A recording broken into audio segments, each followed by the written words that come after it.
Hello, bienvenue sur Fafamania. Salut les amis, j'espère que vous allez bien. Je veux faire une petite vidéo rapide pour vous expliquer comment construire votre crédit à partir de zéro. Normalement, comme on vient, si vous venez d'arriver, bien vous êtes déjà ici et que vous n'avez pas encore une carte de crédit, c'est comme si vous avez zéro crédit score. Alors que le crédit score, les points du crédit score, ça varie de 300 à 800.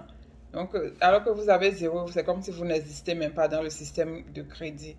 Donc, pour commencer, le premier moyen d'aller faire votre carte de crédit, c'est d'aller à votre banque, là où vous avez ouvert votre compte bancaire, demander à avoir un crédit card. Ils ne vont pas accepter de vous donner directement un crédit card. Donc, ils vont vous demander, si vous allez à votre banque, ils vont vous demander de créer ce qu'on appelle un Sécu Credit Card. C'est quoi le Sécu Credit Card? Le Sécu Credit Card, il vous demande de mettre votre propre argent, c'est-à-dire peut-être 300 $ ou 500 $ sur une carte de crédit. Et il vous donne la carte, mais vous l'utilisez comme si c'est la banque que vous aviez prêté les 500 $. Donc, vous prenez la carte, vous utilisez l'argent, vous remboursez, vous utilisez, vous remboursez. Et maintenant, après 6 mois, la banque va vous rembourser, remettre vos 500 ou bien 300 $ que vous avez mis sur la carte. Et maintenant, ils vont vous donner une carte avec leur propre argent. Par exemple, pour moi, quand j'avais commencé, ils m'ont demandé de mettre 350 $. Donc, j'ai mis 350 $ sur la carte.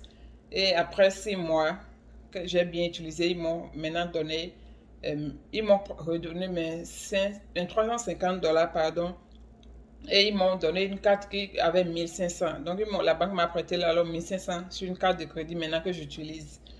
Maintenant, si on vous donne la carte ou bien vous avez votre Sécu Credit Card, comment est-ce que vous construisez votre crédit avec ça? Donc, pour construire votre crédit correctement, il faut, quand vous avez la carte, disons la carte je prends l'exemple de 500 $ sur la carte, que ce soit Sécu Credit Card ou bien une carte de crédit normale, vous avez 500 $, je vous conseille de ne pas utiliser plus de 33% de la carte. Ce que je conseille même, c'est les 20%. Ne dépassez pas les 20% et vous n'utilisez pas plus de 20%. Si vous utilisez plus de 33%, ça diminue vos points. Mais vous pouvez aller jusqu'à moins. Bon, ce qui est conseillé, le maximum, c'est 33. Mais moi, je conseille d'aller moins de 33. Maintenant, vous utilisez le montant. Vous n'êtes pas obligé d'utiliser 33%. Vous pouvez avoir la carte de 500, juste dépenser 20 $ ou bien 50 $ dessus.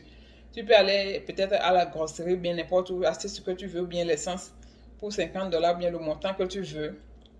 Maintenant, la banque va te donner, je pense, 25 jours. Ça dépend de la compagnie de carte de crédit. Ils vont te donner 25 jours ou bien 21 jours. Ça dépend de différentes banques. Et maintenant, si par exemple tu prends ta carte, je vais expliquer doucement pour que nous puissions comprendre. Donc, par exemple, je suppose que tu as la carte de 500 $, d'accord? Et tu utilises 20 $.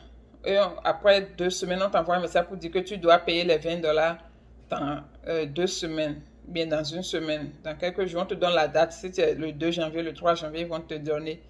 Maintenant, faites tout pour payer avant cette date-là. Que cette date n'arrive là, ça vous donne des points. Même si vous payez à la date qu'ils ont donné, ça vous donnera aussi des points. Mais si vous payez avant la date, ça vous donne toujours plus de points.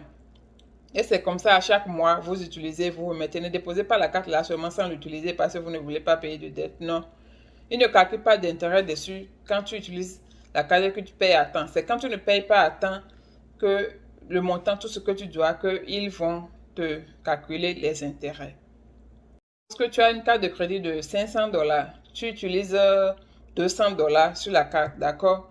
200 $, c'est déjà beaucoup, hein, ça dépasse les 33%, mais c'est juste un exemple. Ou bien les 33% de 500, je vais estimer à 150 ou 160 $. Tu utilises 150 $ sur la carte. La banque va t'envoyer un message pour te dire que le mois, dans 3 semaines, tu dois payer les 150 $, ou bien tu payes minimum peut-être de 20 $. Mais quand tu vas payer le minimum de 20 $, le reste des 125 $, ils vont te calculer des intérêts dessus. Mais si tu payes tout, ils ne vont pas te calculer d'intérêt. Donc, tu ne vas devoir rien. Tu payes juste ce que tu as utilisé. Maintenant, comme on est au début et qu'on veut construire notre crédit, on va essayer de ne pas dépasser les 33 $. Et tout ce que tu as utilisé à chaque fin du mois ou bien à chaque date de statement date, la date que tu dois payer, on appelle ça statement date. À cette date-là, il faut rembourser tout. D'accord? Là, ça conduit, c'est simplement ce que j'ai fait. C'est comme ça que déjà en un an, j'avais un bon crédit. En 6 mois, d'abord, la banque m'a remboursé mon argent, ce qui était sur mon Sécu Credit Card. Ils m'ont donné une carte de crédit $1 500. Et après ça, j'ai commencé à recevoir des lettres de partout, de toutes les banques. Ils me demandent si je veux ouvrir un crédit card et tout. Je fais d'abord mes recherches et je choisis ce que je veux. Donc, je vous conseille de ne pas ouvrir les crédits cards n'importe comment. Faites d'abord des recherches parce qu'il y a d'autres compagnies. Le crédit card, c'est très cher. Et on ne veut pas payer de trop grands intérêts. D'accord? Moi, actuellement, j'ai pour ma banque qui est First National Bank, j'ai le crédit card de Wells Fargo et j'ai Capital One. J'aime beaucoup Capital One parce qu'ils ont beaucoup de cartes diversifiées et ils ont aussi leur intérêt est raisonnable. Ils ont aussi des comptes chèques, tout ce que tu veux. Donc, ils ont beaucoup de choses. Visitez leur site. La première méthode, c'est celle que j'ai utilisée, celui de Secure Credit Card. La deuxième méthode, vous pouvez acheter les voitures à crédit. Donc, quand vous allez chez le dealer pour acheter votre première voiture, assurez-vous que le dealer va reporter votre achat au crédit bureau. Le crédit bureau, c'est là où les crédits sont reportés. C'est eux qui s'occupent des numéros de nombre de tout. Donc, assurez-vous que le dealer va reporter votre achat au crédit bureau. Donc, c'est ce qu'on veut. Peut-être si c'est un dealer, un ami de quelqu'un, il ne va pas reporter, vous allez faire entre vous, mais ça dépend de vous. Mais si vous devez vraiment acheter chez un dealer officiel, assurez-vous qu'il reporte au crédit bureau. Là, ça va, quand vous payez votre voiture chaque mois, ça vous construit aussi votre crédit. La troisième méthode, c'est comme pour la voiture, mais c'est pour le téléphone.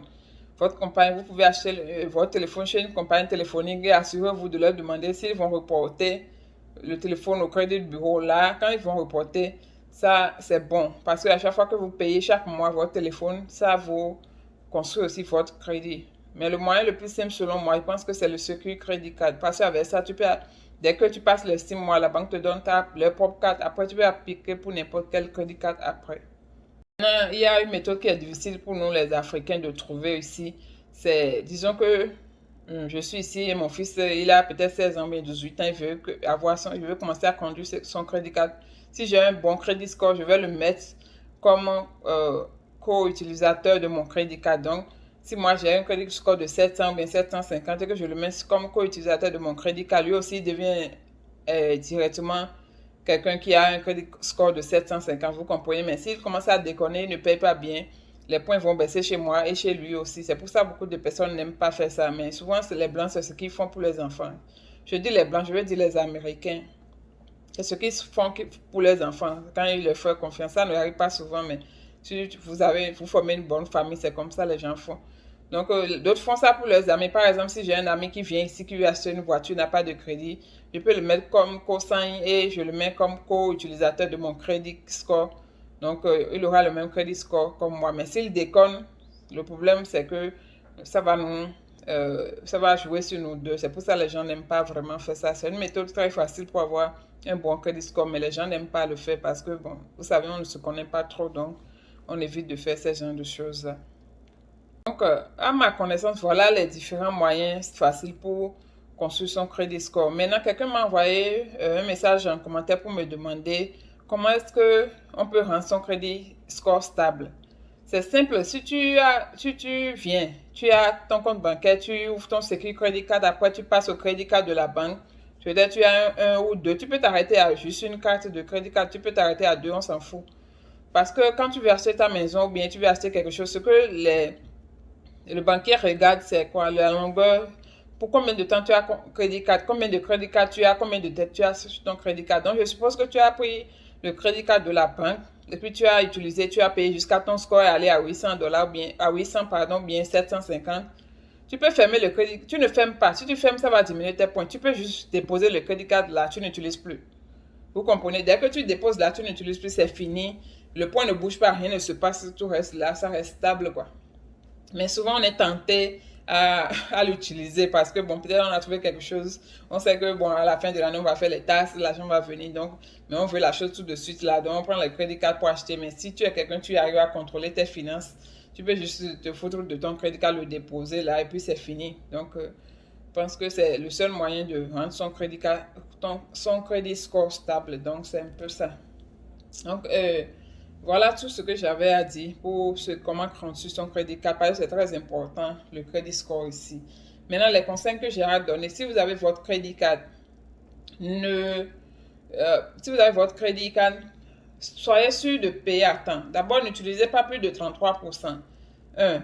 de 2. En tout cas, n'utilisez pas plus de 33% avant de faire vos grands projets. Peut-être après, si vous avez fait tout ce que vous voulez avec vos crédits score, vous pouvez commencer à utiliser plus. Parce que par exemple, moi, j'utilise mon crédit card maintenant pour acheter des marchandises, pour revendre et tout. Parfois, je dépasse les 33%, mais c'est parce que je sais que je n'ai plus besoin de crédit score tout de suite là. Mais je fais attention aussi de payer à temps pour que ça ne descende pas trop mes points. Parce que c'est difficile de remonter après quand tu es trop descendu. Donc, payer à temps. Vous n'êtes pas, même si vous, disons que vous avez le crédit card de 1000 $, vous avez dépensé 300 $ et que à la fin du mois, vous n'avez pas les 300 $ entièrement. La banque vous demande le minimum qui est peut-être 25 $, bien 30 $ de payer chaque mois. Mais même si vous n'avez pas les 300 $, faites l'effort de payer ces minimums-là et attendez, ne soyez pas en retard. Parce que si vous êtes en retard, non seulement ça va se reporter sur la carte, ils vont vous mettre comment dire, les frais de retard. Vous allez payer les frais de retard. Un, de deux, vous allez, ils vont vous calculer les intérêts. De trois, le retard là va reporter au crédit bureau. Et partout, ils vont pour votre crédit pour regarder si vous êtes un bon créditeur ou pas. Ça va encore show up que vous avez été en retard en telle année, tout ça, tout ça. Et ça, parfois, ça agit sur le taux d'intérêt que la banque va vous donner. Donc, pour cela, il faut vraiment suivre votre carte de crédit, éviter d'être en retard. C'est très facile d'oublier, mais mettez ça dans votre agenda, bien mettez l'application du crédit card sur votre téléphone. Comme ça, à chaque fois que vous ouvrez votre téléphone, vous pouvez avoir facilement accès à l'application. Vous pouvez voir la date à laquelle vous devez payer votre crédit card pour ne pas rentrer dans les dettes. Donc, sinon ici, le crédit card, ça aide beaucoup pour faire des activités, pour faire des choses. Moi, je les utilise beaucoup pour mes business. Donc, c'est vraiment important.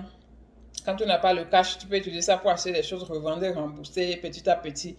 Donc, c'est pour ça que c'est en même temps bien aussi de prendre soin de ça. Parce que si ton crédit est mauvais, certaines banques vont te refuser des crédits. Même certains vendeurs vont te refuser de te donner un crédit card parce que tu n'as pas un bon crédit score. Donc, c'était tout.